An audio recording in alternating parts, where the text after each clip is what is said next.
in-depth interview with this wonderful individual that I have next to me who thinks he's really cool right now sitting in this chair. But for those of you guys who don't know who I am, my name is Monique Johnson, and I have created the movement Ignite Your Video Lifestyle. And I'm really, really excited to have the guest that we have on because, well, for one, I'm married to him. And also, I felt that based on the times that we're living in right now, I'm just uberly proud of him, of his amazing YouTube channel that he started back in March. And we're going to talk about all of the things when it comes to that. But I asked him, I was like, hey, babe, can we do an interview of you? And he was like, yeah, sure. And so I'm really, really excited to be here. So first things first, I want to introduce you guys to David Dilworth, aka Disciplined Dave. David, how's it going? It's going good. It's going good. So tell everybody, a little something about you. So my name is Disciplined Dave, aka Husband. And so I am a fitness YouTuber. I started a fitness channel that focuses on home workouts, and I do a lot of resistance bands work. Awesome. Okay, so I just want to give a disclaimer here, guys. Unfortunately, it's been storming a lot where we are located. As a result, like throughout the day, we've had the stress of the electricity or the internet going out. So I just want to give that as a disclaimer. Hopefully that doesn't happen while this is going on. But I just want to let you guys know that because unfortunately, it actually happened within the last hour. And I was like, no! Because of the fact that, we're doing this live show. So, David, the first thing I want to talk to you about is, why did you decide to do this YouTube channel? Well, for one, when it came to by day, I am a flight attendant. I am a flight attendant, and with that, I've always kept up with working out. My background is martial arts, jiu-jitsu, taekwondo, kickboxing. And with that, I've always had a passion for fitness because when I was fighting in competitions, I wanted to make sure that I had the best competitive advantage. And when it came to that, I wanted to make sure that if I wasn't as skilled as my opponent, that I wasn't going to get tired before he did. And so with that, I had this natural routine of fitness that I always did. Even when Monique and I were dating, I was always working out. And on until now. And so what happened was that the first kind of step to it was Monique reached out to me probably about a couple of months into dating and asked me to help her get stronger. And so with that, when we went to the gym the first time, and she started working out, I was like, oh, she doesn't know nothing. Like, she was like bench pressing off of her fingertips and stuff. It was horrible, guys. It was a disaster. It was something where I was like, wow, now I had the responsibility. And yes, back then I knew that I was in love with Monique. And for me, I had to make sure that I taught her the right way with proper form and everything because I didn't want her to get hurt. And I wanted to make sure that I gave her the best information possible. So with that, it really educated me when it came to fitness because I had to go down to the basics so that she can understand how to do everything properly. Now, with that, it really increased my knowledge. She's always thanking me for helping her get fit, but she has taken me to a whole nother level. And she has taken me to a whole nother level. So with that, I was able to learn so much that I was teaching someone those basic and the foundation the right way. So through that journey, I was flying on the plane, and I had a lot of coworkers approach me and ask me, hey, they would just, I don't know, I guess they would just start talking to me about fitness and ask me like, oh, could you train me? I'm like, I'm not a trainer, but I know a lot of information that can help. And so I started getting a couple clients, and then I started to realize that was taking up my time. But I definitely enjoy fitness itself. And I said to myself, how can I help people on a massive scale that doesn't take away my time? And so YouTube was something that was in my mind. It wasn't until the kickstart of COVID happened where I wasn't flying as much. And I said to myself, I had all this work ethic and I wanted to do something to output that. I was actually a person that was very much against social media. From most of the time when Monique and I were dating, there was something I didn't want to like post selfies of me like, hey, look at me, I'm doing stuff awesome. I wanted to have something that I could give back to the world, something that I've learned of information. And so I asked myself, what am I an expert on? What do I know that I could really help people with? And then it was like, it's fitness. It's something that I know that I could really, really help people. And so with that, I looked at social media in a different light, not as something for a braggadocious type of a thing when it comes to a material way. I looked at it as a way of I can help people in a way that I couldn't before. So when it came to that, that's really what helped start the channel. Was COVID gave me that little push to go ahead and do an idea that I've had in my head for a while. Okay. All right. So, guys, if you wanted to know the whole full extent of the story there, David just shared that with you guys. And so, when it comes to YouTube, and thank you for those of you guys who are watching this live and also on the replay, your questions and all these things. Don't worry, I'm going to grill him. I'm going to really, get into the trenches here. What would you say were your initial struggles when you were first doing it? What was your initial kind of mindset when you decided to put out the first video? Well, I think the initial struggle is very similar to working out, just putting out a video. There's a lot of times in my head, I was thinking about having to make it perfect or anything like that. And for me, I understand, especially when it came to martial arts and working out, you're not going to be the best person in the gym the first day. So the hardest part was just uploading, getting out of your head of things had to be perfect or look like this other YouTuber or this had to be professional or anything like that. So that was just the first thing I would say that was an issue when I started out. Okay. So with that said, as you continue, talk to us, like how often were you posting videos initially? Initially, I think that I've been pretty consistent since day one on a weekly basis. Okay. And that's how many? So I post videos between every 6 to 7 days. Okay. Every 6 to 7 days. Why every 6 to 7 days? Every 6 to 7 days for me was that I think that when it comes to doing something creative, and this is something definitely is creative, is something that you have an idea and a vision that you're going to do. As a person that used to work a corporate job before I worked at Delta, was that I used to work in an office and I was always grinding and pushing numbers. I was managing a lot of stores. I had a lot of employees. And with that, I think that I learned that when you have time to really think of creative ideas of what you want to do, it actually makes the product better. I didn't want to push out videos just to push out videos. I wanted to make sure that I was thinking, what would I enjoy? What would somebody else enjoy? What would be the best way to do this? Let me educate myself in between the time so that I can make the best video possible with my knowledge. And in every video I think of, it's like, how can I make this even better than the last one? How can I communicate this more effectively?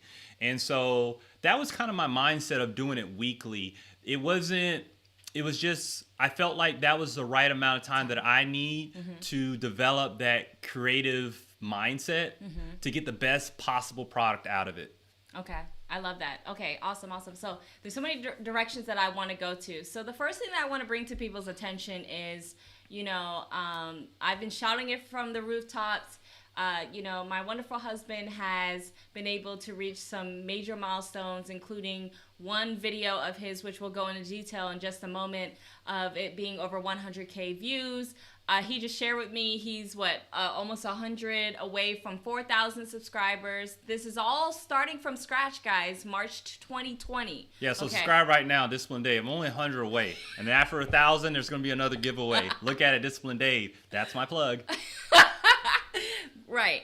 And also he just shared with me like he's about to reach almost 1,000 subscribers on his email, and this is all done organically, guys. So the next thing I want to ask you, David, is you shared with us that you didn't like social media, so it's kind of like you were starting from scratch. Like I remember you were just starting your Instagram. Yeah, I didn't know how to use Instagram. Yeah, Instagram profile and things like that. So for someone who's just starting on social media, let alone starting a YouTube channel, right? So you're literally starting from zero.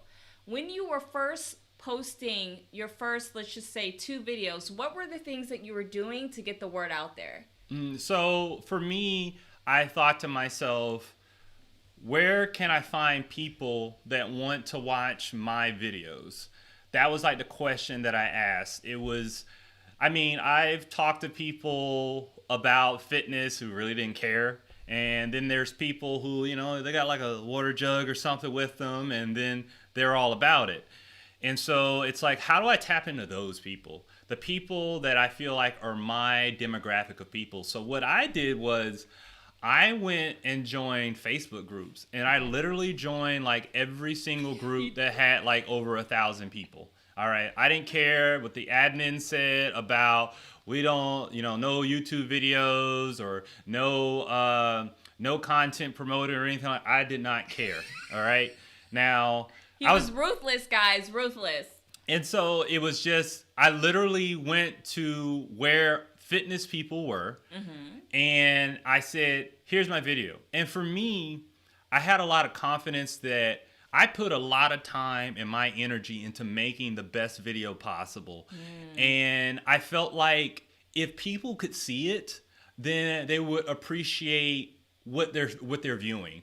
And I think that just came from the work ethic of the video to begin with. So I was like, if they're going to kick me out, they're going to block me, I'm going to let that happen. But here's what happened. Yes, I got kicked out a lot of times. There's some that, blocked me out of there. But there was ones that said like no promotions, and those still went through. They would send me a DM. They're like, hey, normally we don't live promotions, whatever, but we really like your content and stuff like that. They would just send me personal messages and stuff like that. And those became like, those Facebook groups became my main source of my main fans. Okay. Those were the ones that shared it to other people.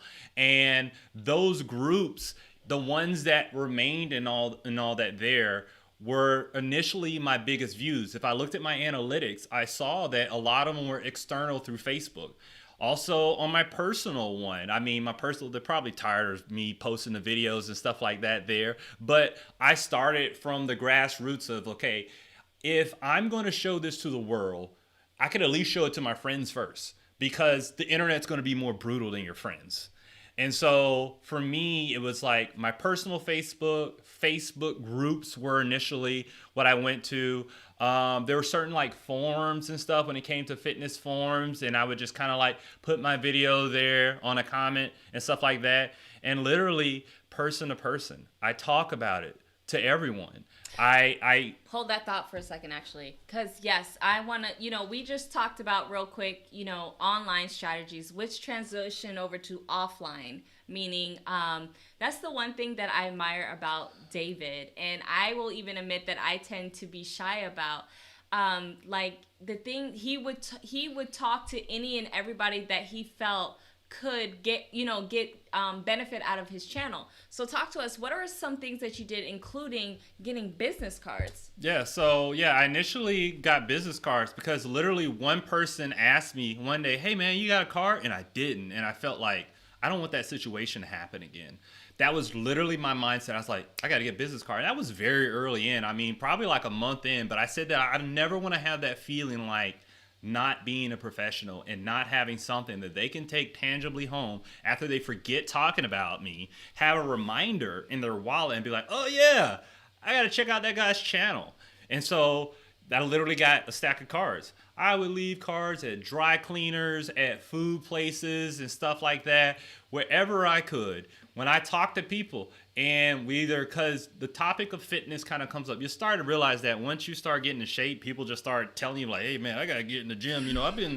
I've been running a little bit there, but I got to get back into it and stuff. Like people just randomly start. I don't even bring up the conversation, and it's how he looks, guys. You know. And so when it comes down to it, when that conversation strikes, you know, and I talk about and I give advice, I'm just like, you know, I actually have a video about this. If you're talking about like what to eat or anything, I literally have a video called "What to Eat." Check it out. Here's my card, and then they kind of like makes their wheels turn. Like, oh, like you're serious. You're a professional. You're a real deal. Like just having that card there, like people take the approach more seriously, and so. Once I give them that or anything, they'll be like, "Oh, I'll take a picture and hand it back to them." Like, I got plenty of cards. You can keep it.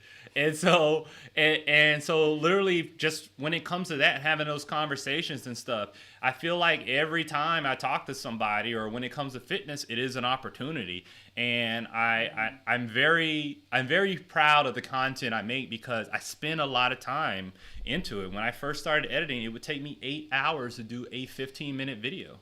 Yes. Great segue, because we're going to go in so many, and I know there's like questions and comments coming in, so we're going to address those accordingly. So, ladies and gentlemen, here's a shocking factor here. Every single video that Disciplined Dave here put up on YouTube was done by what? What was it done by, babe? What do you mean? Oh, the recorded on? Yes. Oh, okay, yeah. It was recorded on my phone. That's all. Guys, and, you know, his wife definitely has the fancy gear and stuff, but he's like, I think we did one video, and he didn't even like how it came out. He was like, nah, I'm good. I'm just going to use this. All he used was this. You can go check his channel out right now, Disciplined Dave, plug for him.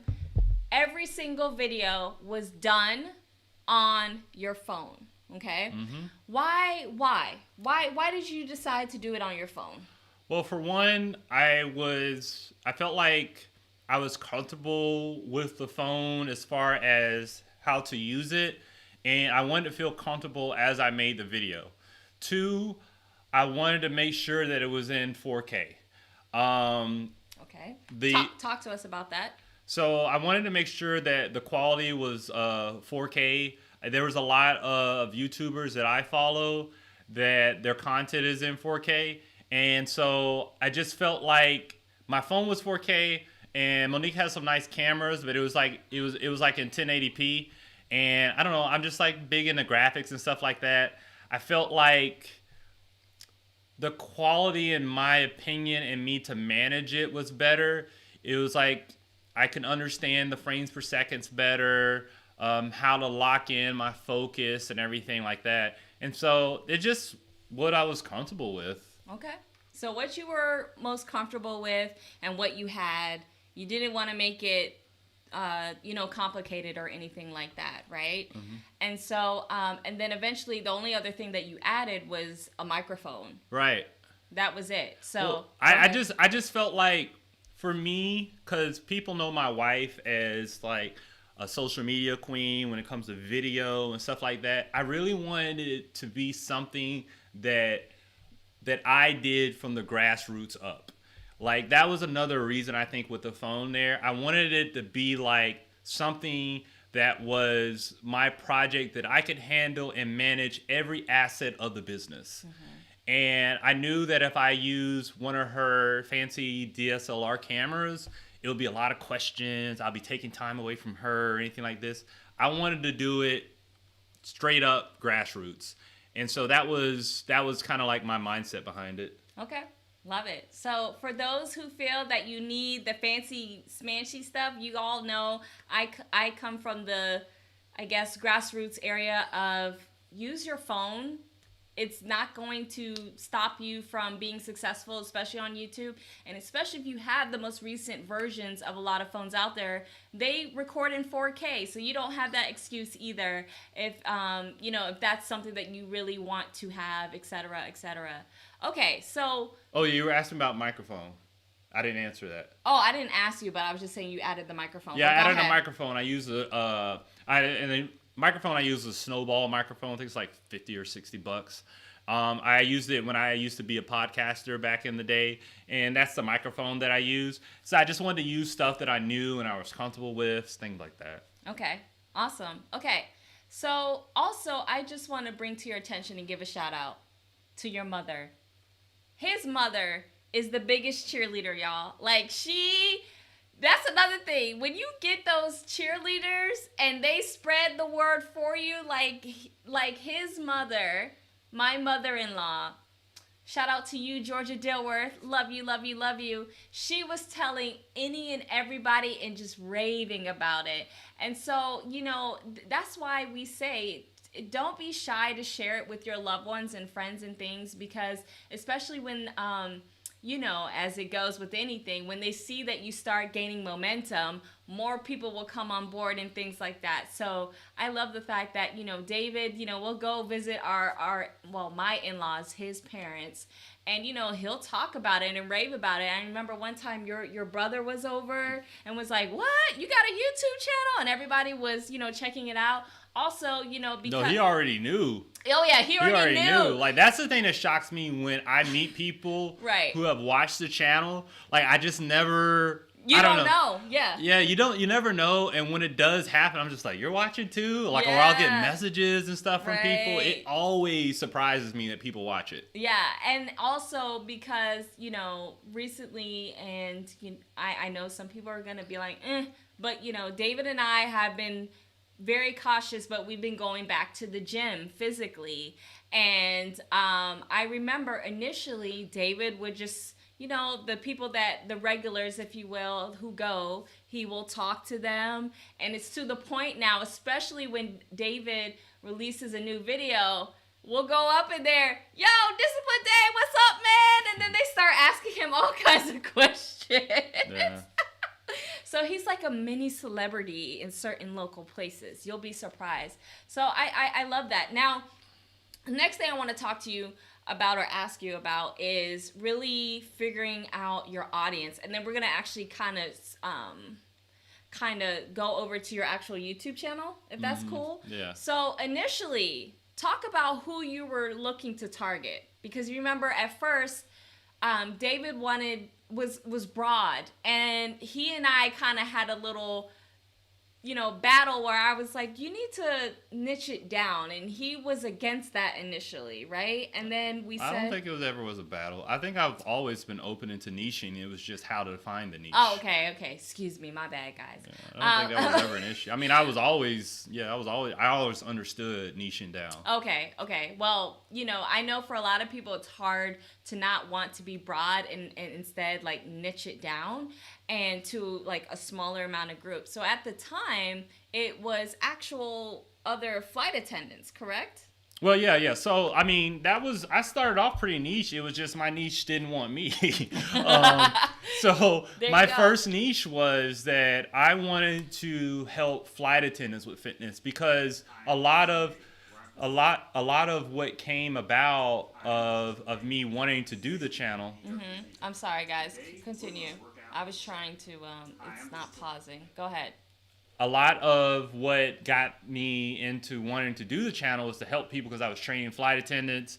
A lot of flight attendants were asking me questions. So I started off being very niche when it came to the flight attendants. But then COVID happened, because I actually started a little bit before like COVID was big, not maybe like a week or two before. Mm-hmm. And so my first video you see you uploaded, maybe it's my second video. Okay. It's like a flight attendant shoulder workout. Yep. And so, it did well for at that time what I thought it did. But then a lot of the flights started being canceled. A lot of people went on leave, and I was just like, okay, this is not a good niche, because flight attendants aren't flying anymore. So I just thought, like, okay, I need to transition from that niche to get a little bit broader. Mm-hmm. And so I got a little bit broader when it came to home workouts. And so when it came to home workouts, I was very kind of doing all type of home workouts. And then what happened was, when I started working out with bands, because the gym started closing, I was like, there was a lot of aha moments when it came to working out with bands. Mm-hmm. And the energy of what I had, I put out in the video, and I think that transferred over to the audience. And then I started getting a lot of traction on bands. And then I said, And I started doing some more videos of bands. I'm like, this is my niche. Okay, I'm gonna focus on resistance bands. Right. Okay. And just I just want to stop you there for a second. So we're showing David's actual channel right here, and so this is the video he's talking about here on the first row where it says hotel gym shoulder workout, 241 views at the bottom, and then here he is starts doing more broad workouts. So let's go back to that, right? When you decided, okay, forget the flight attendants, we done with that. Was do more general home workouts here. First things first, what I noticed is your thumbnails have distinctly changed. So talk to us about thumbnails and what your process was initially, and even more so today now, how it's transitioned. So thumbnails, like at first, so when I first started editing, I edited with a free software on my iPhone called InShot. And with InShot on there, that's what made me kind of do this style. I wanted something to pop, where it was showing kind of like this background where people can scroll and then they can see it kind of pop a little bit. And so it was really because of that software, and I started to say to myself that I felt like it was kind of limiting what I wanted to express, because it fully wasn't like I think what you're always trying to do is that I think a lot of people have great ideas, but trying to take those ideas and make them tangible to be, in this case, visual for someone, whether it be like a musician that has a song in their head and they're trying to get that expression out. I was trying to get the expression of the vision of the thumbnail out, and I was being held back by the software.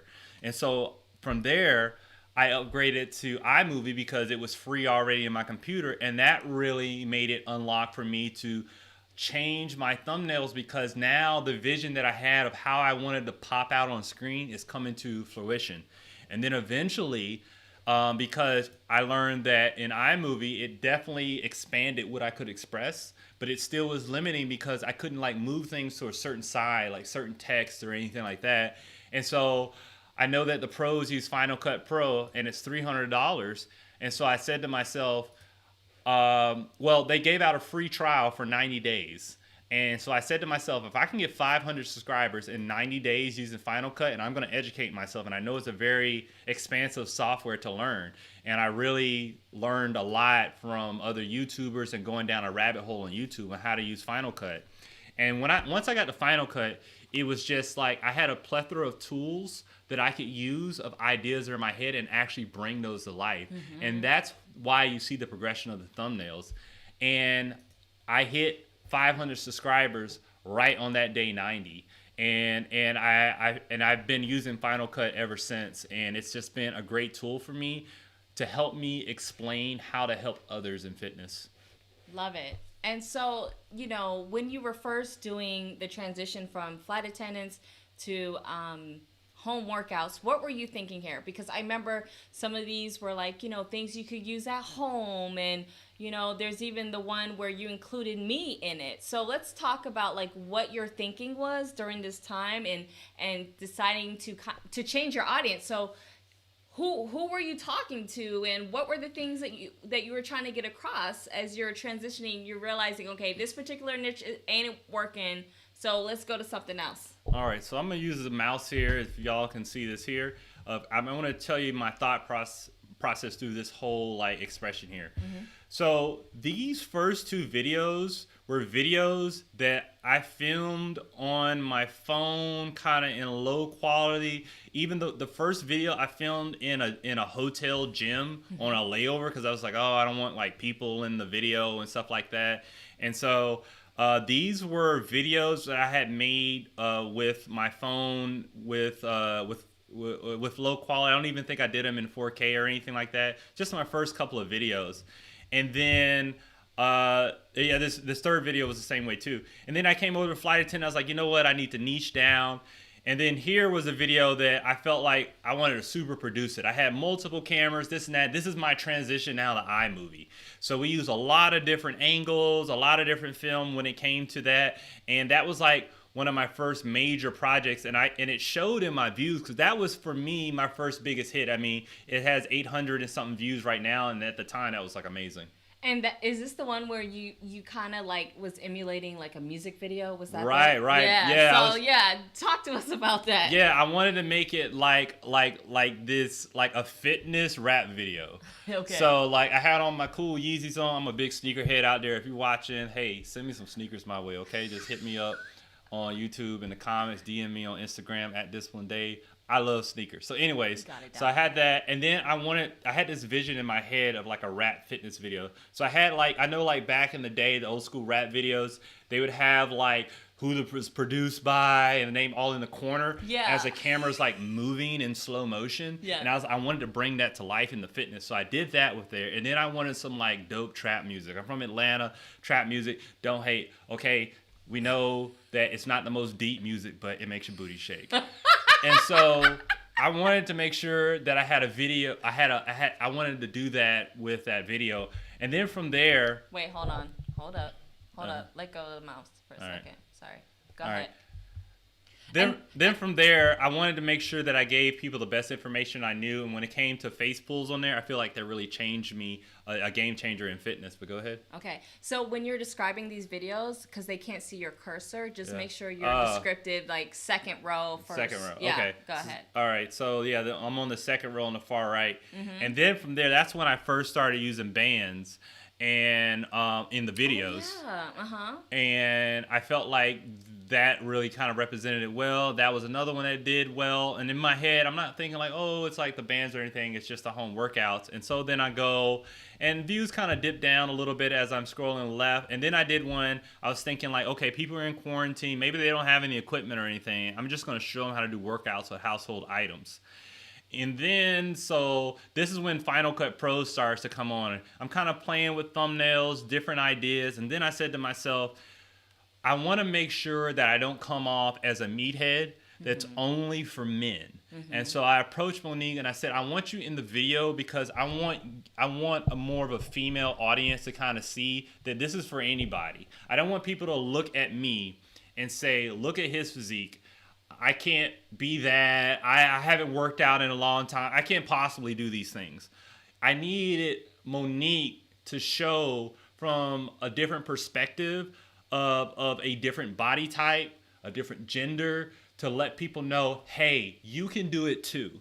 And so that was a part of her coming on. And then once I brought her on, that's when numbers really did very well for me, as far as that was probably my next milestone of a video that was over 1,000 views. So as you guys see, this is a third row, the one with I'm eating a carrot and he's happy-go-lucky. Right. And actually things transitioned here as well. So before we move on, let's talk about, so at this time, you created a Facebook group by now. Yeah. And you put together a free guide to build an email list. So first, let's talk about the community factor and why you had a Facebook group and all that. So by now, you guys know he went and slaughtered all the Facebook groups out there that were in fitness. Like, he slaughtered them. Slaughter gang. Got kicked out, whatever, banned, and then ended up getting some raving fans that way, to the point where there were some people like standing up for you or even like mentioning your video or whatnot. You know, you're sharing, I'm just recalling some stories you gave us. Yeah. But gave me rather. But, you know, at this time where we do the video where I make my debut on his channel, and you have a free guide and you have a Facebook group. So talk to us about those two things. Why do those exist at this time? I created a Facebook group because I don't want to keep getting kicked out of other groups. And so I was like, I might as well just make my own, and then I could put what I want on there. And I also wanted to create a community that was safe, that a lot of the groups that I was a part of, there would be like shaming other people's bodies or talking about, you know, people are asking for help, and then, you know, they would make fun of them. So I want to create a safe space for people where they can go to, that it can be monitored, to where people can talk about their fitness journeys, they can talk about their transformation and ask questions and get real answers. And so that was my idea behind doing it. It wasn't so much the promotion. Mm-hmm. It was just that after seeing a lot of bad Facebook groups, I wanted to create a good one. Aww, such such a good citizen. And then the free resource guide, the email list. All right, so Talk to us about that. So that in itself was that, like I did a lot of research early when it came to watching other YouTubers about how to become successful on YouTube, and I took a lot of advice in, and I followed different models. And one of the things that I learned was that you want to start an email list early, because what if YouTube ends? I mean, right now they're saying maybe TikTok may end, and if you have all those followers and subscribers, and that ends, like, how are you gonna still communicate with those people? How are you gonna let them know where you're at now? And so I started early with an email list, but I said to myself, like, how do I get people to give me an email, because people don't really want to do that and stuff. So I was like, okay, all right, give a gift, get a gift. That was kind of like my mindset about it. I was like, okay, so let me give someone something so they can give me something. And so that gift was going to be a free meal plan. So I developed an automator through MailerLite, which is a software program that does emails out to mass numbers and collects a database of emails. And so I set that up, and I did a video on the What to Eat video, and I talk about what Monique and I eat. We follow intermittent fasting. I talked about what breaks a fast, what doesn't. And there's a shake that we drink every day. Yep. And so I created a whole meal plan that I did on a Word document and stuff like this. And I told people in the video, click the link for a free meal plan.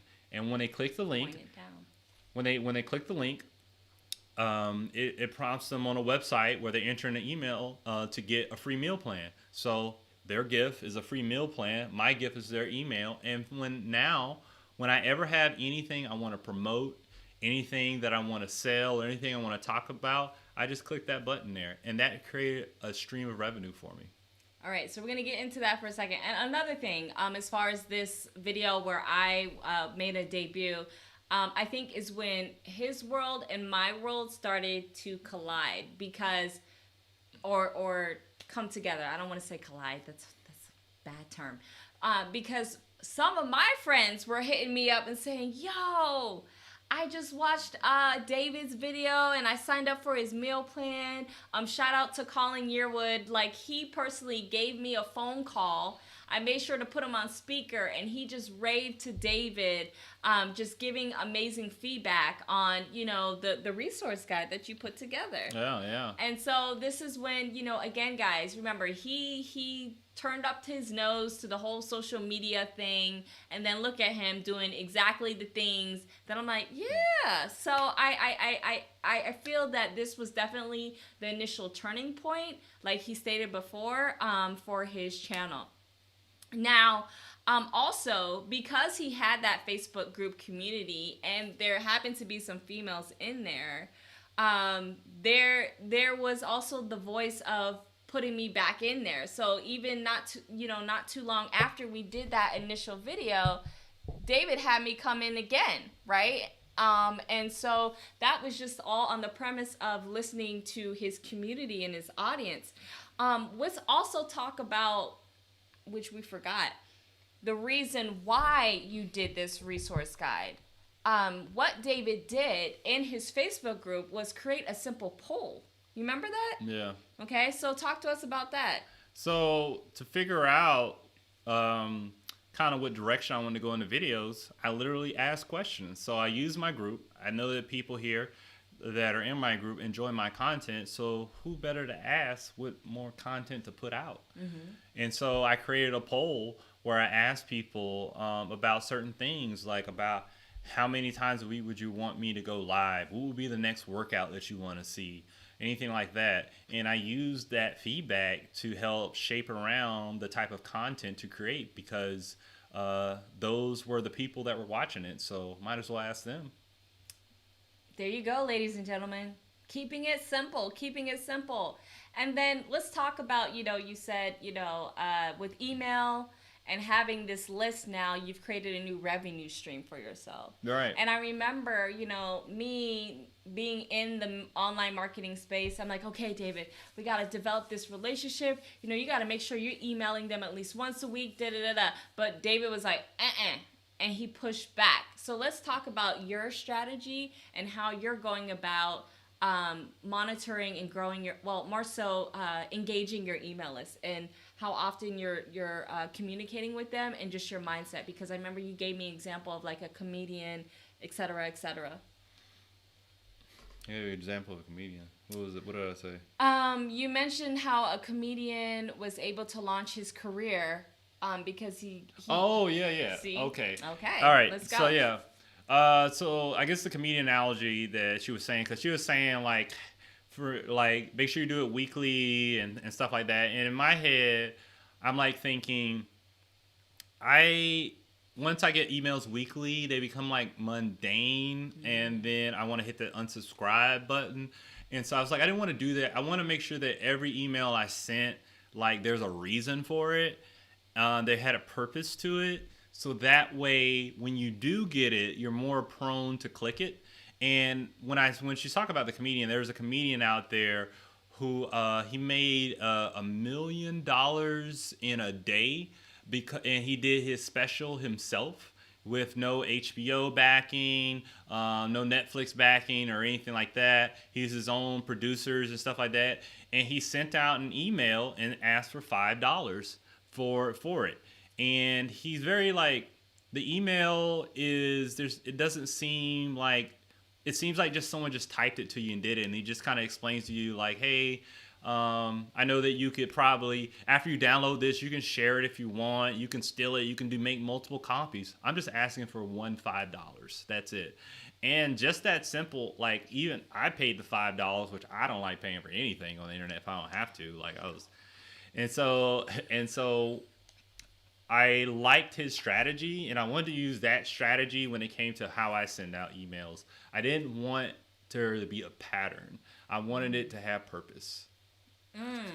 Okay, so with that purpose mindset, what sort of emails do you send out? For one, go ahead. Sorry, actually, talk about the first initial email. So you talked about your story and stuff. Like, what was your mindset? You remember the story about you? So the first email, because when you get the email, there's an automator for the free meal plan. Then after that, I just have one other automator on there. So you get one about a week later. And that one tells you my story, my background, where I'm coming from when I'm making these videos, and that I'm here for you. And you can reach out to me. Mm-hmm. And so that's what I'm letting people know, that this is something that we can communicate with openly. And I just wanted to share my story with you to let you know. Right now, you're looking at me and you're saying like, oh, this guy is fit. He doesn't understand me. He doesn't understand what it's like to be, a big person in the world who, can't go to the gym, that has a family and all this here. And I want to show you in my story is that I've been all those things. And I've been where you're at. You're just seeing the result of it. So I'm showing you pictures. I'm showing you my ups and downs and everything to let you know and communicate that I've been there. You can ask me if you need help. Oh, he's so sweet. Okay, so that was the automator. Now, what about just the last, I don't know, you've sent only maybe like a handful since you started in March. So talk about to us, like, what is the purpose and the mindset behind those? So a lot of them come from the comments I get on YouTube. So I get a lot of comments on the videos like, what type of bands are you using? Where can I get those bands? It's probably like the number one in the beginning. And I was like, you know what? How about I send an email about what bands that I use? So I literally had an email of like everything I use. So I sent an email like that for it. And a lot of people found that useful. There's other things where there's like, a lot of people ask for certain workouts or something like that. There's like, they want to see like an ab workout and stuff. And so sometimes if there's a video that I'm seeing that a lot of people are liking or anything like that, I'll send an email out about that, but I don't do that with everyone. I only just do that with certain ones that people ask about. And also I make sure I have a survey at the end of it so I can constantly get feedback on what people want to see, what type of content, if they're liking the content they're seeing. And I think that's a good way of people kind of feeling anonymous when they're sending it to me. Especially like, when you're dealing with friends, because your friends are always going to tell you stuff that's awesome, oh, I like it and this and that there. But I really want honest feedback to guide me. And so I like to use the emails for that. And I'm trying to think of some other emails that I sent. There's a couple of products that people have sent me that I really enjoy. I've been getting like a lot of just free products and stuff. And so if there's something I really like and I think people will like also, I send an email about that. Got it. Love it. Okay, so let's switch gears for a little bit. We're going to actually go back to the YouTube channel itself, right? So, okay, this was the trap music one, right? No, the second this row. one. Sorry. Yeah. So Yeah, that last was row to the left. Last row to the left, right? How to work out from home. Okay, so leading up to the one where I'm featured in the very first one on the third row here, well, on this screen right now, it would be the second row, those guys who are watching this. How were you structuring your videos? What was your mindset as to, this is how I'm going to, did you have a template in mind initially, or were they kind of random initially and then you figured out your style or your voice? How did you structure your videos initially? For me, my whole theme of my core when it came to the channel itself was that I want to put the technique in your physique. Yep, that's his slogan, guys. Yeah, and so that was always the cornerstone of everything, because what I've learned when it comes to fitness is technique is everything. That's what takes you from good to great. All right. There's a lot of people, including myself in the past, who are just like pushing heavy weight, but they're not actually using the muscles that are engaging in that exercise. There's a lot of people who are swinging their backs and stuff and doing arm curls instead of keeping their back straight and stationary and only using their arms. And so for me, my mindset in the videos was that, how do I explain proper form and technique and express the importance of it during the video? Love it. Now, I'm going to adjust some questions here. I know some of you have been having questions, and thank you so much for being here and leaving comments. And I've been keeping an eye on them, hence why some of the questions I'm coming up with, I'm like, okay, this should answer your particular. But this will kind of throw us off track of where we're currently going, but this is actually from G-Man, Gareth. Okay. Gareth's on here. So Gareth is asking, because you mentioned that you get free products. Have you reached out to any companies about endorsements? No, I haven't, because I want to make sure that transparency is on my channel and it's stuff that I believe in.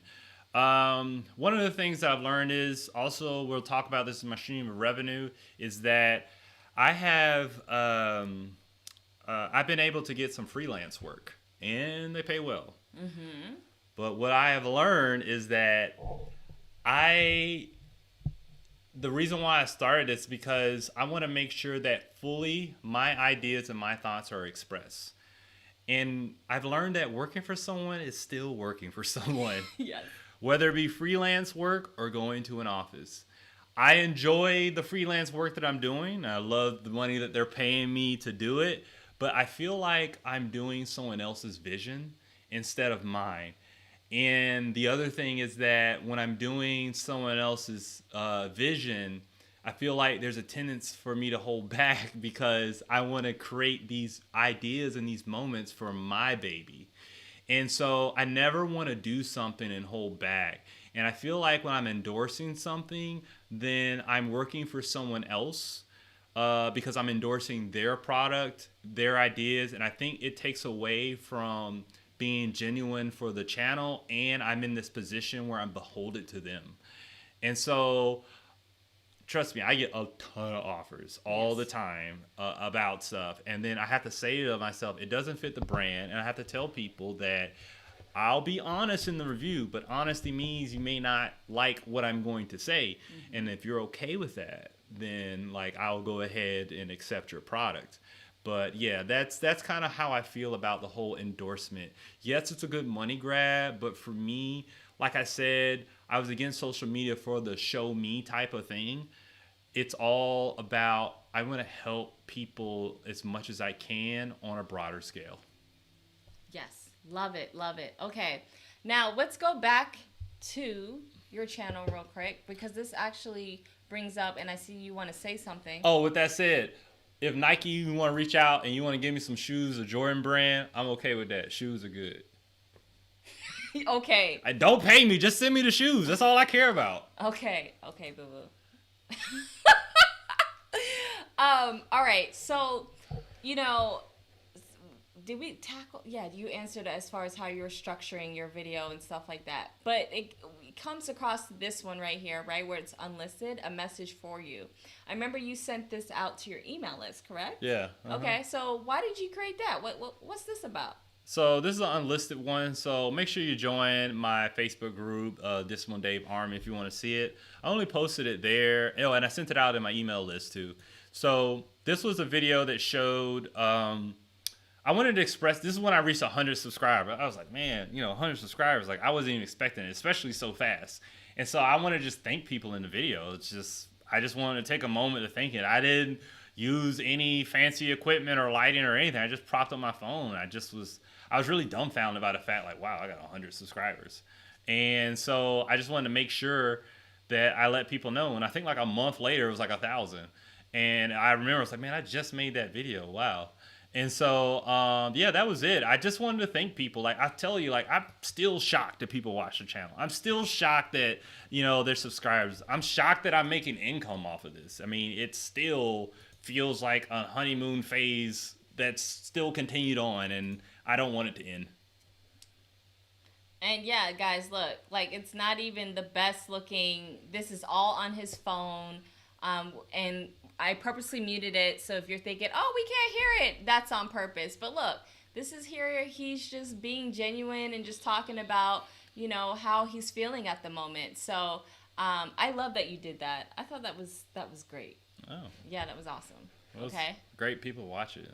You got more questions? Hold up. I got more questions for you.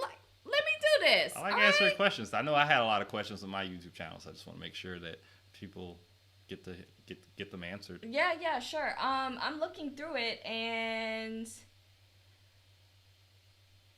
just some of the stuff. So how did you get followers? That was one that was from earlier, and we're just gonna continue with that. So yeah, his I think journey. we kind of addressed that. Yeah, we kind of addressed that. All right. So like I said, let me do me. Okay. All right. So after that, guys.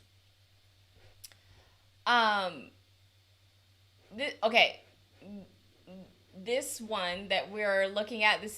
We'll scroll this down a little bit. This is the first row here. This is when you start getting into the band game. So again, you did your first band video here, but you kind of ignored it after that. Like you didn't really use it. So why did you decide to start using bands here? And we also want to talk about, I think this is when you really started developing your voice.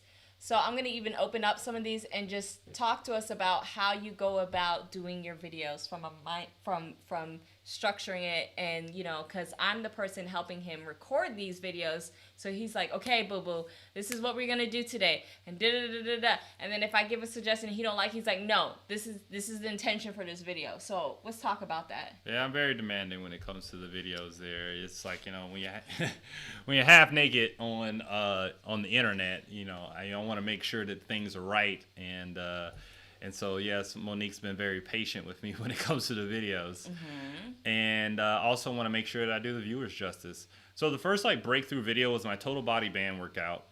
That video was actually kind of a slow burner, and then it became my most viewed video till this date. It's the one that has over 100,000 views. Mm-hmm. And so my mindset behind that was that it was really, I felt like a lot of people didn't think that bands, especially guys that are very built or anything like that, like really how good could a band workout be?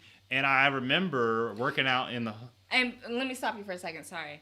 I was one of those people, right? Because originally with quarantine, like David had to put his foot down, if you will, and say, we're not going to the gym again right now. And I'm like, what? I mean, I knew why, but I remember inside I felt like I was going to lose all of the hard work I've ever done You know, David had a few home weights and things like that. So I think that's what even helped, you know, you develop the videos that you had for at home, because we were, you know, stuck at home. And then seeing bands, because I didn't respect the band game, because I didn't think you could get the same, I don't know, push and weight out of, you know, doing bands. Yeah, I so one of the things I knew that when it comes to working out at home, which I've done many times, I think that in my mindset I always felt like a gym was better because it's already a commitment in itself. You physically have to leave a building and go to another building, and there's no, I mean, there is an escape, but it's harder to escape because you're there, you don't want to feel like you wasted your time and your gas, and you feel like you got to at least accomplish something there. But when you're at home, it's so easy to like, oh, you got a message and now you're taking your rest longer than it is. You see something on TV, something comes up on Sports Center, you get distracted, or Real Housewives of Atlanta, whatever your fancy is. And so you get distracted and you start looking at those things. And so now your workout, you're not really doing. So I remember like telling, because Monique, because you know she's newer in this fitness journey than I am, is like, you're gonna have to work out twice as hard at the gym. I mean, at home than you are gonna do at the gym, because we can't go to the gym. Right. And so the band workouts were something I was trying to make it so that, because Monique kind of follows the pattern of what I showed her, this is what you have to do.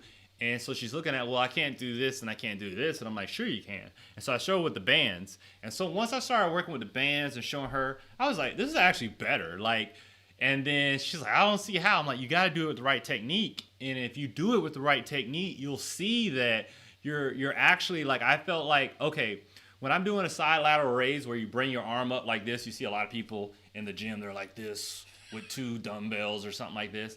I was like, you know what? It's actually a better workout with the band, because if that band is attached to the door, if it's on your foot and you're coming up like this, that tension is all the way up there. And then then if you control it down, you still have tension on the way down.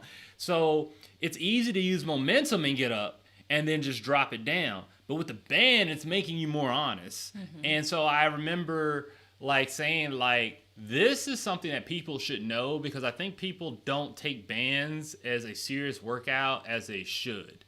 And so I did a whole total body band workout. It connected with a lot of people. It's still connecting with a lot of people. I mean, it gets a lot of views on a daily basis here. Oh. And so I wanted to make sure that people understood that this is not, it's not just an accessory or a supplement. It could be the main course. Mm-hmm. This is the video, guys, of over 100,000 views here. Right here, 107,000 views as of today, right now, and it's a total body band workout. And let's talk about this brings to my attention.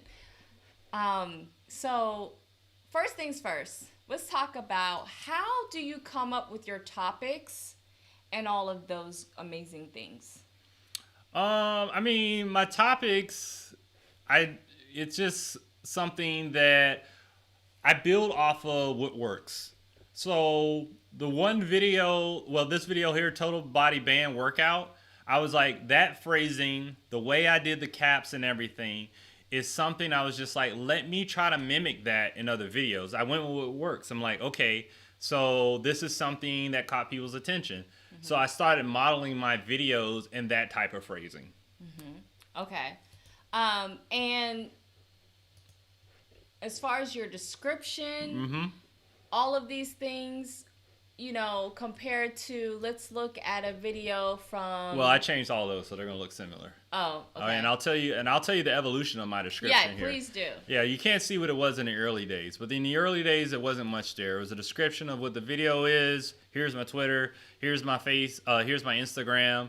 And then I started getting a lot of comments about, or I would see comments. People would put like, side lateral raise exercise, minute 135. And I was just like, oh, let me put timestamps in there so people can go ahead and jump to the parts that they want, and I can get a lot of replays on that. And so I started adding timestamps on there, and also it helped me out in the algorithm of YouTube, and that's what gets YouTube to recommend your videos more. So the more you have information about your video, the more, like, let's say if it's about a back workout, and then I have a timestamp of such and such as the back workout. Now I've got 2 things that are on there that are saying back workout, which makes YouTube recommend your video more for back workouts. So that actually helped me out in the algorithm. And so I put the timestamps on there.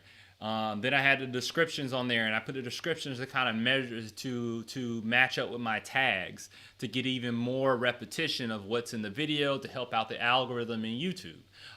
Because when it comes to getting your YouTube on people's home pages, you know, when you're on YouTube and the first thing that you click and it has all these videos on here that are recommended, it's all about getting good at the algorithm of YouTube. That's what's going to get you views. That's what's going to get people to see your content, because who cares how good your content is if no one can see it? And so all I did was teach myself on how to get better at the algorithm. And that was, so I made sure my description became better and better. Then I learned that hashtags on there helps you out in the algorithm. So I had different hashtags at the bottom there. And those, I only put like 3 or 4 on there to describe the video. Helps you out a little bit more in the algorithm. Let's go back to the details, because I'm not remembering everything that's on there. Oh, sure. So I can talk about each one. Hold on 1 second. All right, we got it. Boom. All right. So let's scroll up at the top. So right here, the other thing was that I wanted to make sure that I gave an opportunity for people to get the free meal plan, because that's one of the most comments that I have about is like, what do you eat? What's your diet? What should I eat? Stuff like that. So free meal plan, give a gift, get a gift. So I'm giving them the meal plan. I get an email. Okay. And my next step, I want to make sure, no, keep it up there. Sorry. The next thing I want you to, the next thing I evolved in was the equipment that I use in there. This is how to develop another stream of revenue here. So if you're a part of the Amazon affiliate program, which I recommend that you start, even though you're not monetized on YouTube, if you're an Amazon affiliate, everything that people buy on Amazon, you can get paid a commission on. I wish I would have started that earlier, okay? But I didn't do that till later on. And so I'm telling you right now, if you got a YouTube channel, start with affiliate links and you can start getting paid right away, okay? So all the products that I recommend and I use in the videos, people ask a question, they click the link on Amazon, they decide to purchase it, I get a commission, they get the item, because I get that question all the time. So it helps people and come back and get more views because they want to click it to figure out where to get the product. The other thing I have on there are other videos that I recommend. You want people to binge off your content like a great Netflix show, okay? And do that, I need to make my content more available when they're, and grab them at the time they're viewing it. They may not connect with all your videos, but all you need is one. And if they got that one video, and then they can see other videos of like things that are either related to it or you think they can enjoy, I put that in the description so they can click that and go right away. The next thing is that I have my description. I already talked about the time steps. And then from there, I put exercises used in the video. So with that, that's helping me out in the algorithm even more, and it's giving information out to the people that are watching the video. So they'll know what exercises are in there. And it tells YouTube like, hey, recommend me in videos with these exercises.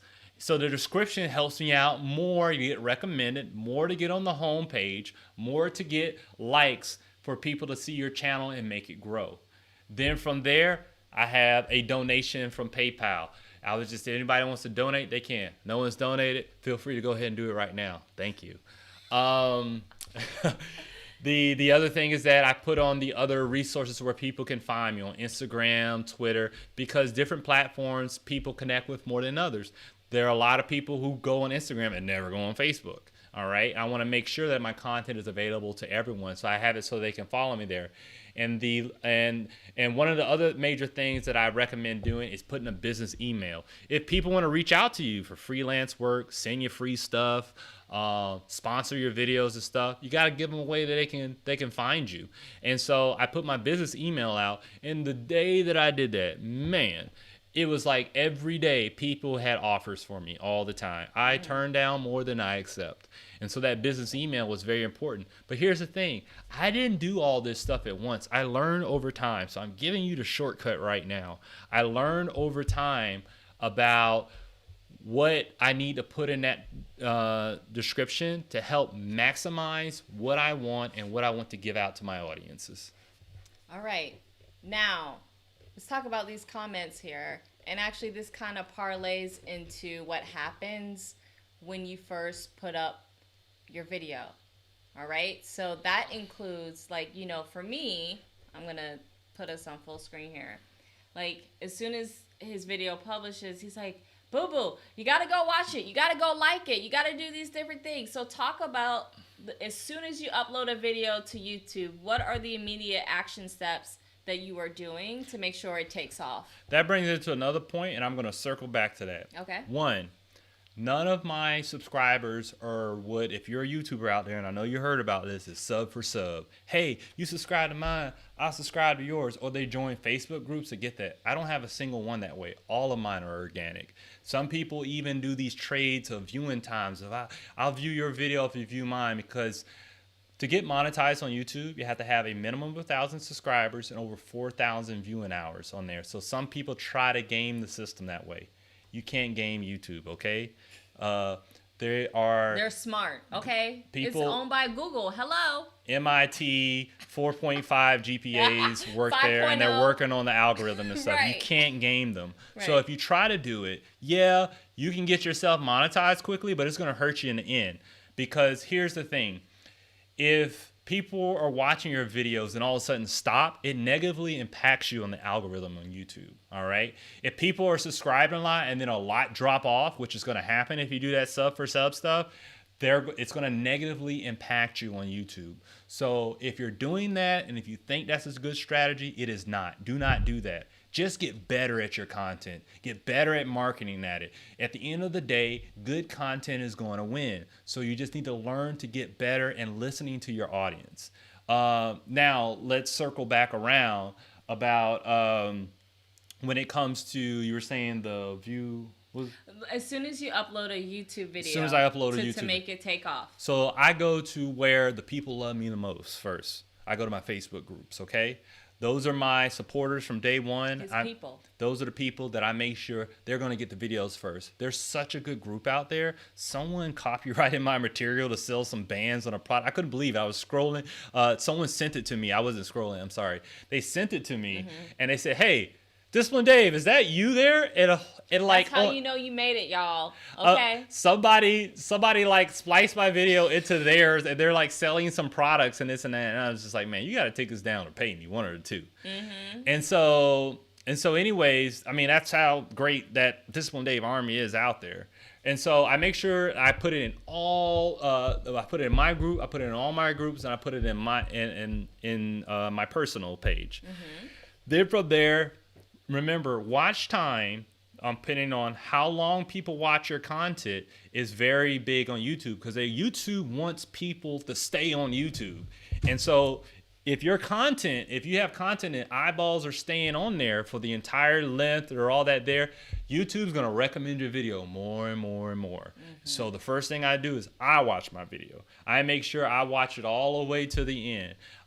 Monique watches my video all the way to the end. I make sure that I like it. So I want to get that first little jump up on recommending my videos, especially when they start getting good views early and good likes early. YouTube's going to be like, oh man, there's something brewing up here. Like, we're going to put your video here. We're going to put it over there. We're going to make sure that people can see this here. All right. So I make sure that I do that first. Then I go to my Facebook groups. Then I go to my Instagram, and I go to my Twitter there. So I do all those things every single upload to make sure that it positively impacts me on the algorithm of YouTube. Ladies and gentlemen, there's that breakdown for you, because I know some of you all were asking about this. Now, with that said, yeah, this actually brings me to the next point. So, you know, you post to your Facebook groups, which are your people and all that other stuff. How would you say you're getting new people to come to your page. If you're going to the same group over and over, and fine, we could also say, well, these groups are growing each week too, so there's new people coming in. But outside of that, how are you getting new people to show up consistently or new subscribers? When it comes to, I think it's more so either the variation of the videos. I try out different things. Some of my posts and some of my videos, I incorporate my wife to bring some more women in. I also do bite-sized content on Instagram because you may not be a person that likes to follow YouTube. Maybe your mindset is like, oh, I like stuff a little bit shorter. So I'll take like bite-sized chunks of my videos and put that on Instagram, and that connects with people too. And then if they start to really enjoy it and like it, they may eventually come over to YouTube. Also, this may just apply to the fitness community. When it comes to fitness, gyms constantly have to have reoccurring people coming because people don't keep up their commitment with fitness. You got your loyal few meatheads that are going to come there all the time, or your gym rats there, and then you're going to have people that come on New Year's Day, which is the worst time to come to the gym because everyone has a resolution, and then a week later half of those people are gone. Right. So with that said, in my niche, and I can only speak for my niche there, when it comes to fitness Facebook groups, there's constant turnover. So I'm constantly getting exposure that way. I don't really, I could always be doing something better here, but I get new people all the time when I go on Facebook because they're constantly joining this all the time. Every post, I'm a new member, this and that there, and stuff like that. And so when the fitness community, there's always going to be kind of new people coming in and ready to start their resolution or their week, their year, their month, whatever it is, and hopefully you can keep the people that are going to sustain that. All right. So let's go. Because I've kind of brought this up, and I don't think we really broke it down, or at least the way that I guess I wanted you to break it down for us. So let's talk about it. So another thing, guys, is also he makes sure to say physically in his videos, and we even have like this animation to tell people to like and subscribe. Don't think like that's too cheesy to do, because people just do what you tell them to do. So that's another thing to really just get people engaged with your content. And even, I forgot. Remember, I don't think you really do it so much now, but you would ask a certain question and tell people to leave a comment down below. I stopped asking in the videos, but I put it in the comments of a question on my videos and I pin it. Right. And that really gains traction because another thing that helps out the algorithm is interactions. So an interaction would be a like, a comment, if you love something. And so I make sure that I respond to every single comment. Maybe it'll get to the point where that's impossible. It's probably only inevitable, but I'm going to do it until physically impossible not to respond to everyone. And then I'll try to find a new means to do that or take the most used comments. And so with that, the best way to kickstart that is to ask a question to your audience when you first view your video. And so I start the conversation and I say, what are your favorite workouts? What are you doing in quarantine? How many pull-ups can you do? And that first question is going to get people answering it and engaging it, especially like your loyal diehards there. And those type of comments will make other people more comfortable with it because no one wants to be first. They want to just be a part of the group. And so you be the first. And you do that, and now your interactions have gone up in your numbers, and it helps out the algorithm because there's like YouTube's like, man, there's a lot of people like interacting on this channel here. All right, let's recommend it a little bit more. And so the comments and stuff like that help you out in the algorithm. So don't be too cool to comment on it. Don't worry about getting hurt if someone says something negative, whatever. If people are saying a lot of negative or the same thing, that is actually an indicator that maybe you need to change something. Like don't take it so personally.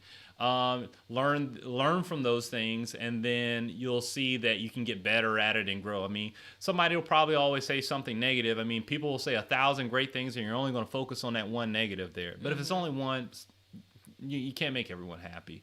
But if you see something reoccurring, that should be an indicator that I need to change something. But what a lot of people don't know this is that also dislikes actually still help you in the algorithm. I was going to say that. Right. A lot of people think that if you're disliking it, YouTube is not going to actually. YouTube understands what the media is known for years. Controversy sells, okay?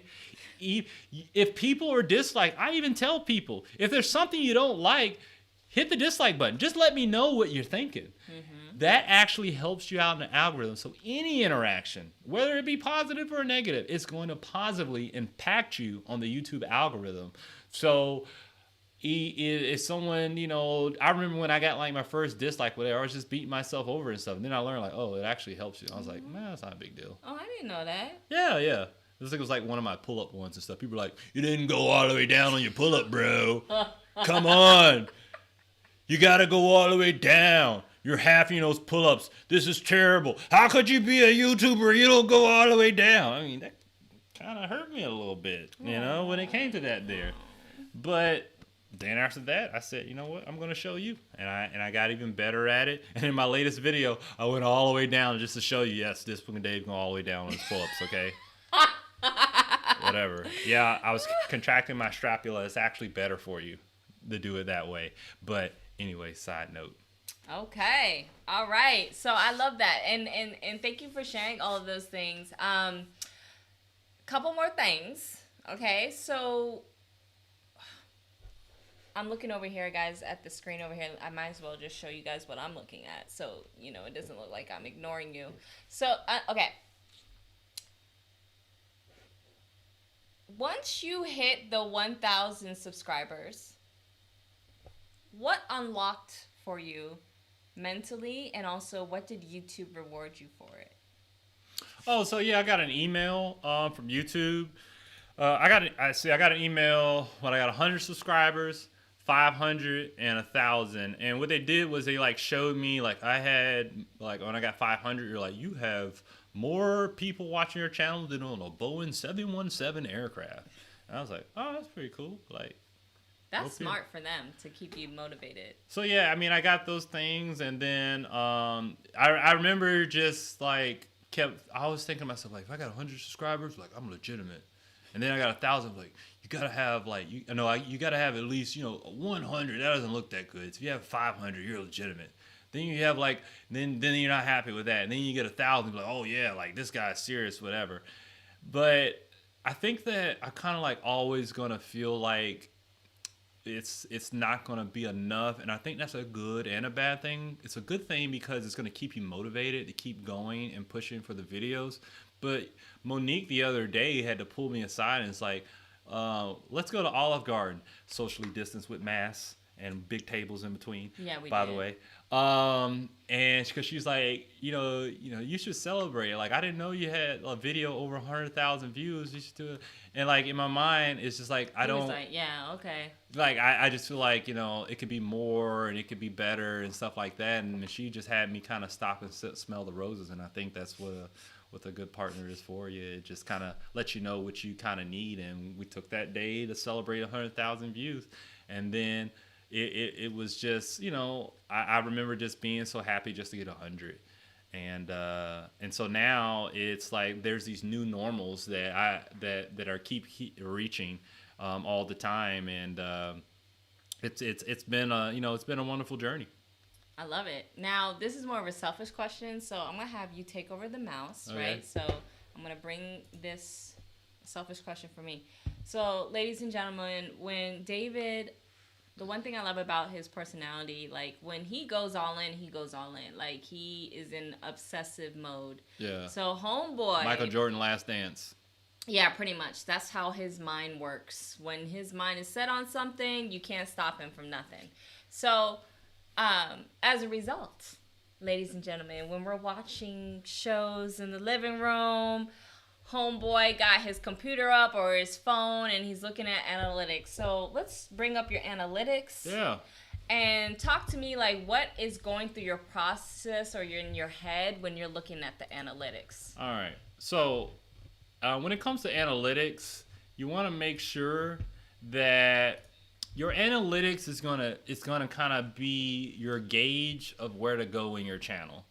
So for me, the analytics, as they say, numbers don't lie. Right. It's gonna tell me what's working and what's not working, and I want to show you how I view my analytics and what I think about when I look at my analytics. Because he's doing it all the time, y'all. All the time. All the time. So when I first upload a video, I would look at my ranking by views, and I want to see how it is compared to others at that same amount of time. So I take a look at that. And be honest with you, when it comes to this, there's sometimes I'll get discouraged. I'm like, oh, 7th out of 10. And like a month later, that video blows up. You just never know. Some are like, boom, right away. And then they just kind of fall off. And then some are just slow burners and it just takes off for some reason. And so that's the first thing I'm looking at. So don't beat yourself up over looking at that one all the time. So if you go to your deeper analytics here, there's a couple of them.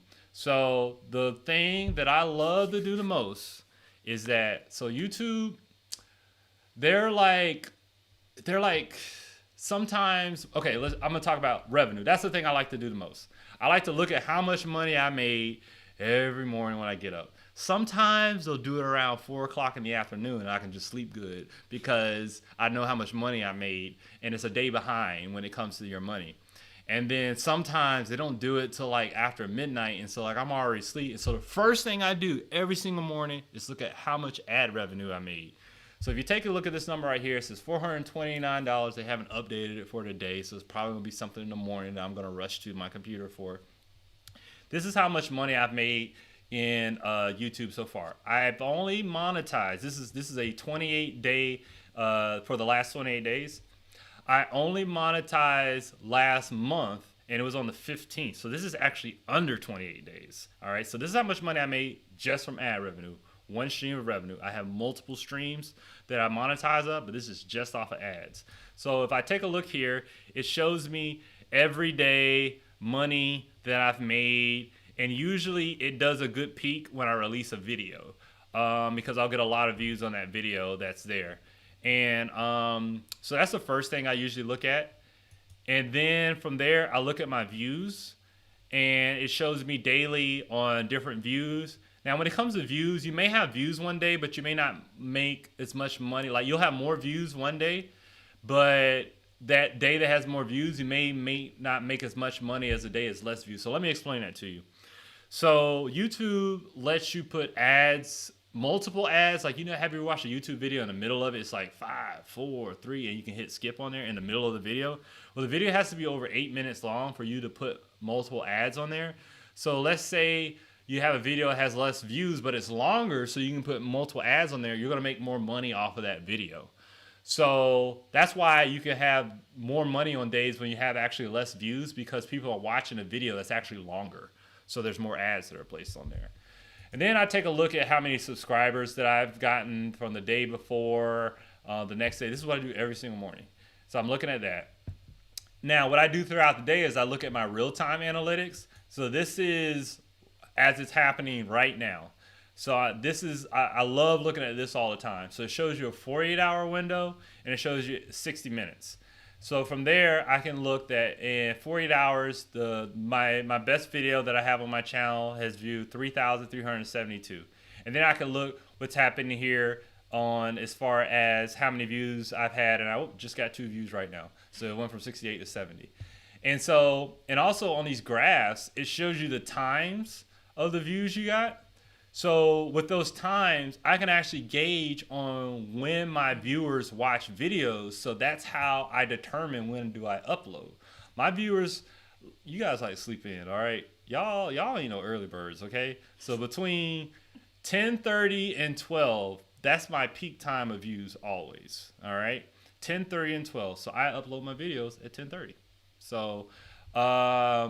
So this really helps me dive in on when to upload, when to maximize on that views. Because like I said, if you can get a boom in those views, YouTube starts saying, oh man, we got to start recommending this. A lot of people are watching it. Like, that's the actual YouTube voice. But that's what they do. And then, so that's what I do on this page. So this is the one I look at through the day, like a lot.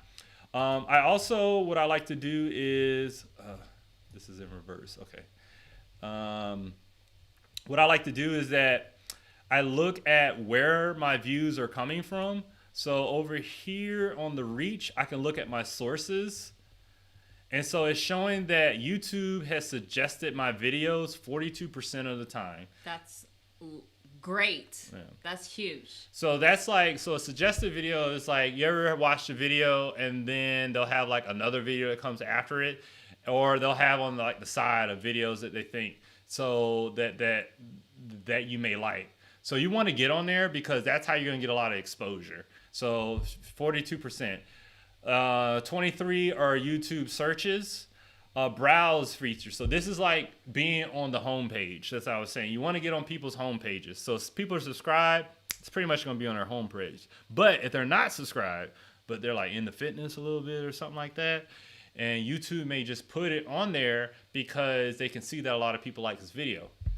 And then I can look at my sources of where my views are coming from that are outside of YouTube. This is my external section. I like to see that. So 24% come from Facebook. My Facebook people groups out there. Thank you for being strong out there. And here's something that surprised me. WhatsApp. Okay. Well, the WhatsApp. I don't even like market on the WhatsApp, but I have a lot of international viewers. So my top international viewers are from the UK, Canada, and India. And not in that order. I think India now has surpassed the UK for me. Like a lot of people are like, hey man, I love you guys. Like India, people are watching my views. And I think like the next one after that is like South Africa. Oh yeah, because I remember initially it was like South Africa. Like that was South Africa's like number 2. was large initially. Yeah. But now I think it's like, it's United States, UK, and India. But so that's what I look at too when I look at there. Then from here, I look at, okay, what's working for my YouTube search for my tags. So my number one search thing, if you look at the bottom right when it says traffic search, YouTube search, is resistance bands workout. So anytime I have a resistance band, I always make sure I put that tag in there. I always make sure, and when I'm typing in my description, that I use that wordage in there so I can double down on the searches.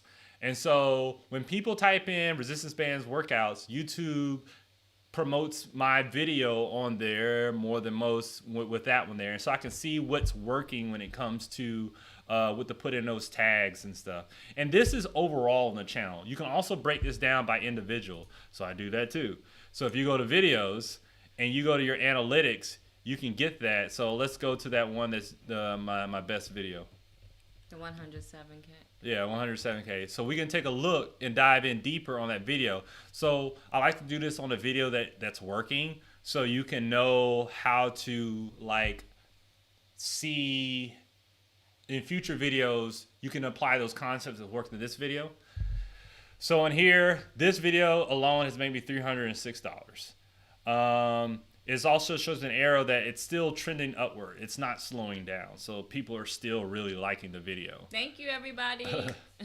So this video has generated, this video alone by itself, 2,800 subscribers. The other thing is I like to look at is audio, the audio retention, audience retention. So what I like to do is, so this is just showing you how audience, as far as when they're viewing it and it's dying down, like what points in the video where people are teetering off. But this is just relative to videos on your channel. If you look at relative audience retention, this is based off of videos that have the same amount of time on YouTube. So videos that are around 15 to 16 minutes long, how your video stacks up to theirs. I love this section more. So this line here is what the average is, and then the blue line that's on top is how you're doing. So people really like the beginning of this video. It starts to die down, but I'm still above the average. And as you see, the video is changing as I click it, so you can pinpoint exactly where people are teetering off. So if I go right here, it looks like my face pulls that I think that, that are very good. No, it's the squats. Yeah. So once you go to my legs with the squats here, I guess people like working out their legs. They like those chicken legs. That's when I start going below the average here. Right. So what that information tells me is that these workouts that I'm doing, like, it's telling me that the leg workouts aren't connecting with people, all right? I'm not saying that I'm not going to do leg workouts, but I know that one, either I need to work on making that better, Right. or two, I need to focus on these other workouts here because that's what people want to see. It may be something I want to give out, but this is actually what people want to see. And so that's what this graph tells me, and that's what I look at on my analytics. And I know you're thinking like, man, he's getting a lot of information on this here. Like, how do you learn this? I learned it in chunks. I learned it in bite sizes, okay? I watch videos about analytics, do this. Remember, I wasn't a person on social media, okay? So if I can learn this, you can learn it too. I just slowly over time, with my obsessive Michael Jordan Last Dance personality, was like, how can I gain the best advantage I can for people to see the content that I put so much hard work into it? I put just more work in the content of learning how to be able to make it so people can see my content. Oh, you put it back. Okay. One other thing I want to ask you. So, to get to that first 1,000, so, you kick this off showing the revenue. So at this time, you're not making any money. So is there anything that was done differently to help you get to the first 1,000 subscribers when you were looking at this? No, I mean, outside of the revenue, because the revenue obviously was not there. You weren't monetized yet. Yeah, I wasn't monetized yet, but everything I'm showing you that isn't the revenue is what I did before I had 1,000. Okay. It was just the revenue. The tab wasn't even there for the revenue. Okay, so that's actually something I'm actually learning myself a little bit more right now, because this is new for me to have a revenue tab because it's not available if you're not monetized. So everything, the reason why I can speak well on these other topics is because I studied them so hard because I wanted to get better at YouTube. And I understood, especially because I had a sales background when I was a manager, when it came to store sales, we had a graph that showed all the numbers of all the stores and stuff like this. And the people that did well were the ones that dove into the numbers. They studied, they knew it like the back of their hands. They could look at certain reasons why certain things were working, why they were working in this store without even ever visiting the store. Okay? What accessory was doing well and this and that. What was being sold with the accessory to do well. So with that background, I understood if I knew my numbers, because you always get creamed in the meeting when your store sucked and you didn't know why. And so I was like, I'm not going to, if my channel sucks and I don't know why, that's on me. At least I need to know why, because then I can begin the process of fixing it. So I became very deep into learning how the analytics on YouTube works. And so this, if you're watching this right now, I'm giving you the shortcut because it took me a while to figure this all out. And this is everything I literally do every day to figure out what works well. The other thing is here, you have an audience. Oh, you can put it back on there so they can see. Yeah, sure. All right, so right here you have an audience tab, and this is unique viewers. So these are people that aren't subscribed or anything, that have never seen your content or anything. So That's a large number. So yeah, I got a lot of 77,000 from people who just like, hey man, let me check out this video. This is watch time from people who are not subscribed versus subscribed. So on this one video here, so 96% are not subscribed and only 3.8 aren't. So I pulled in a lot of new people to watch the content. But here's the thing, if you've been on YouTube, it took a couple of videos before you subscribe for you to be like, oh, okay, I like this here. Let me watch it. You didn't want to make that commitment right away off of one video. And so that number is usually like that for most YouTubers and stuff like that, around in the 90% of not subscribed. But if you show that you can upload regularly and put in some good content there, you eventually get those people to subscribe. So yeah, here's this percentage. So I was just talking about this. So when it talks to my top countries on this video, United States, the number 2 is India. And those numbers are actually even higher on those other countries when you look at my overall. But this is just for this video. I get so many people asking me about, because apparently the bands that I recommend on Amazon, you can't get in India. And they're always asking me like, what bands can you recommend I get to India? I'm like, I don't know, bro, but I'm going to find out for you. Like, I don't know. Like, I don't know what they can or cannot see in India, but I get that question a lot. I got a lot of fans from India. And also you have your age demographics. So between 25 to 34 years old, 36%, that's my top, and then it goes from 35 to 44.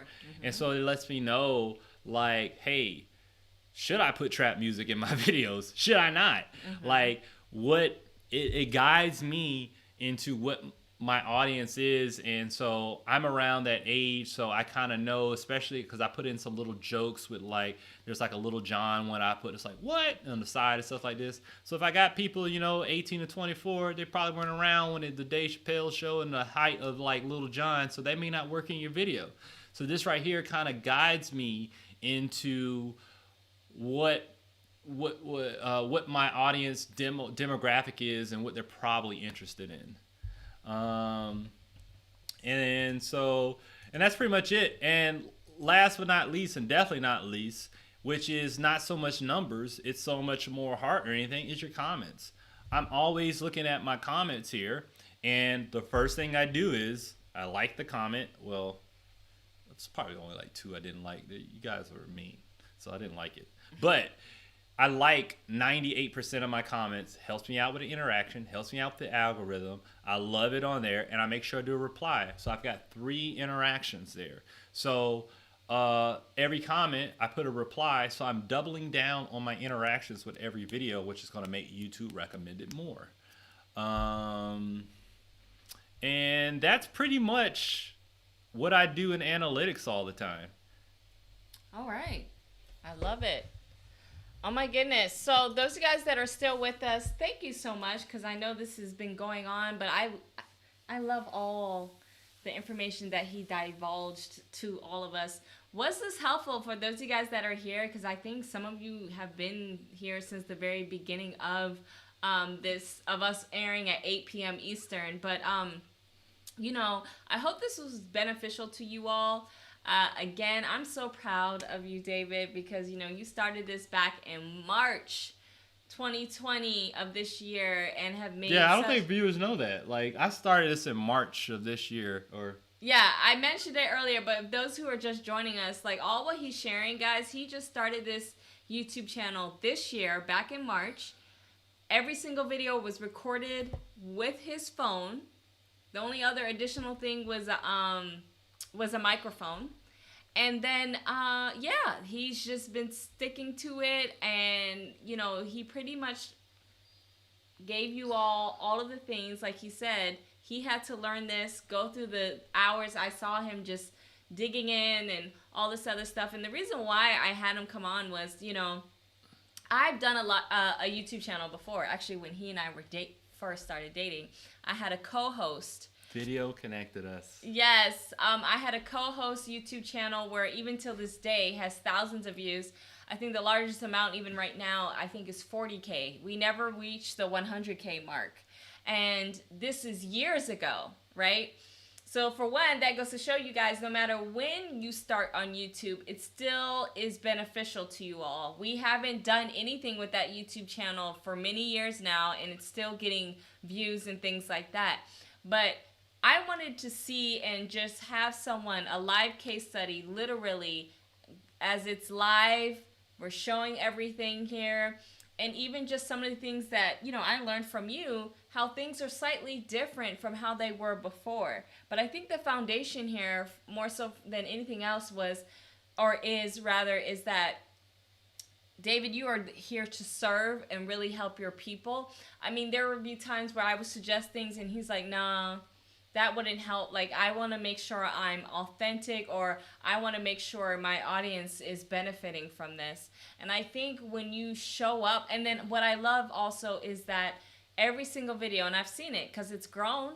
I mean, I've even, pretty much, he could have easily asked me, and even initially I showed him a little few tweaks when it came to editing, but he learned it on his own. All of this is done on his own. It's not like he had me to do it, because I just want to put that out there, because y'all know I do video, but I didn't touch the editing.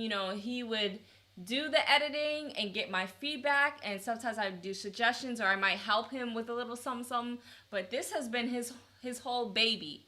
And I just wanted to have him come on and show you, this is someone who is not familiar with social media, who doesn't do social media, who doesn't do email marketing, who doesn't do digital marketing, who doesn't do YouTube, but now he does all of these things, learning, putting in the grit, putting in the, with the, what am I saying? With the foundation of it being, how can I be better for the people that are looking to me for help?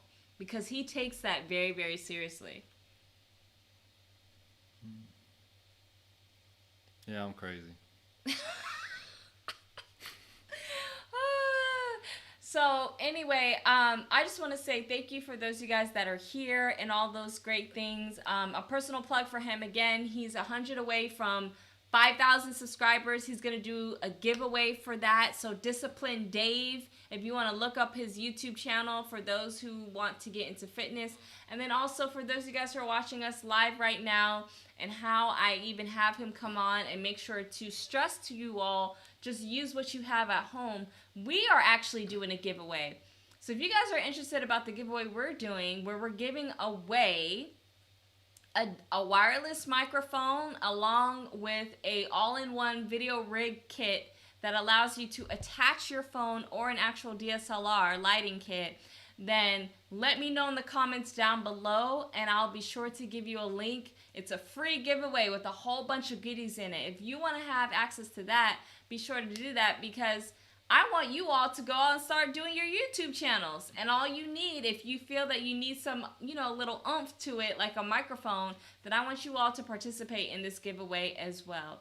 So thank you so much, babe, for coming on. I hope you had a lot of fun and enjoyed doing this. Yeah, I did. I mean, I like, naturally, I just like helping people, and hopefully this helps people and makes it so that they're not lost in the dark when it comes to YouTube.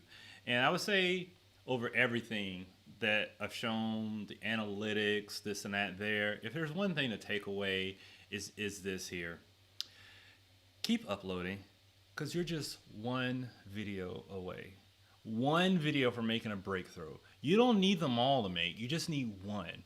And then when that one makes it that breakthrough, all those other ones, people will be able to see your amazing content. But remember that you're just one video away. They all don't have to be home runs. Mm-hmm. And so just keep that mindset. I know the analytics and everything can be a lot to take in, but just remember, it's just one video away, and you never know what that video is going to be. So don't get discouraged if that one doesn't have a lot of videos or this and that and there. Keep uploading, keep improving. You're only one video away. Boom, baby. I love how you ended it. Look at you, Fofo. Again, oh my goodness, that was amazing. Thank you so much for sharing that. And if you want to participate in the giveaway that I just mentioned, again, of a wireless mic along with a video rig kit where you allow you to attach and have like a stabilizer and a whole lighting thing, then be sure to let me know in the comments. I'll send you a link to the giveaway. And other than that, thank you so much, guys. Above anything else, I love how, David said, keep uploading. But those of you guys who are watching this is almost a 2-hour interview. This will be a waste of your time that you cannot get back if you do not go and upload, like he says, or you do not go and execute. Take what you learned from us, more so him, not me. What you learned from him, who's a complete newbie to all of this online world stuff, right? He shared his story with you guys initially. Take all what he learned. He went and did this since March, and go do it for yourself. Let it benefit you, because just as like David is, I love helping people as well. So hopefully this was helpful and beneficial to you guys. All right, if you have any additional oh, we got some comments. I'm so impressed with you too. Oh, thank you. We're seeing the comments coming in and things like that. If you guys, I forgot what I was saying because I was looking at the comments. Anyway, thank you so much. And, again, I hope you guys love this. Those of you guys who are just joining in or only were able to get a bit of this, be sure to watch the recording. Take copious notes. Watch this over and over again, if you will. Take bits and pieces, because like he said, he learned this in bits and pieces. Not like, don't do this, guys. Don't go back and watch this video and go through the whole 2 hours and say, okay, I gotta wait for everything to be perfect. This is why I made sure to break down this interview where we went through the different journeys of Disciplined Dave's YouTube channel. What was he thinking in the beginning? What was he doing in the beginning? Then what was he doing the next? And what is he doing today? Which leaves me with a last question for you, babe. What is the next, what do you see? What's next for Disciplined Dave, the YouTube channel? What's next? What's next? I think I just think about the next video being the best. I don't really look at the whole, I guess, that far ahead. What I look at is how can my next video be the best video that I can make? How can I do that? How can I get different ideas, be in the right mindset? I'm constantly taking little notes and stuff like on my phone if I strike a good idea, because a good idea is like holding on to a slippery fish. It's just right there in your hands and it's coming, like it's just right there. And so for me, I'll just take a quick note on my phone or something like that if you have a good idea. And I'm also a fan of YouTube. I think that that's a very important thing, is that don't stop being a fan of it. Don't just make your videos and don't watch other videos. Right. I get so much inspiration from other YouTubers. Pretty much my editing style comes from watching sneaker reviews. And I kind of use their style of reviewing sneakers when it comes to fitness, because that's what I enjoy watching. I'll see somebody do a transition, a crop in, they'll use an effect, and I say, ooh, I think I would like to do that on there. And I think that it will help me express an idea or emphasize a great idea better. And so every day I'm thinking about how to make that video I'm doing next better. That's really all I think about. I love that. And it's true, because Homeboy is a sneakerhead right here. And yeah, he watches his videos, he goes on a binge. And then even for me, I would say the same thing. You know, I love that you said that, babe. Don't stop being a fan of YouTube, and don't just watch people in your space either, in your industry. Like, go to other industries. Like he said, he takes over things from the sneakerhead world over to the fitness world. I think that is the best way to make yourself stand out immediately in your niche. Don't copy other people who are doing the same exact thing in your niche. Go into something that's totally random or not related and emulate that way. I think that is a great way to really get you to stand out, et cetera, et cetera. Because it's true, like, and I'm not being biased because, you know, this is my husband, but some of the things that he's doing, I'm like, they ain't doing this in the fitness space. So I love that, and that's probably why also he's doing so well with it as well. Anyway, I mean, we could do this for however long. We might bring him back. You guys let me know if you want to see David come back, especially when we hit another milestone for him. Thank you for the comments coming in. I think somebody said we're a power couple, babe, and stuff like that. So he said, yeah, okay. David is something else.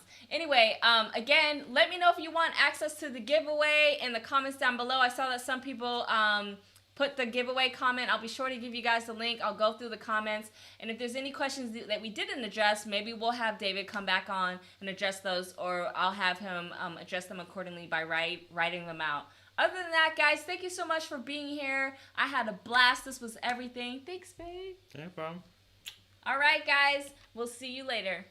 Bye.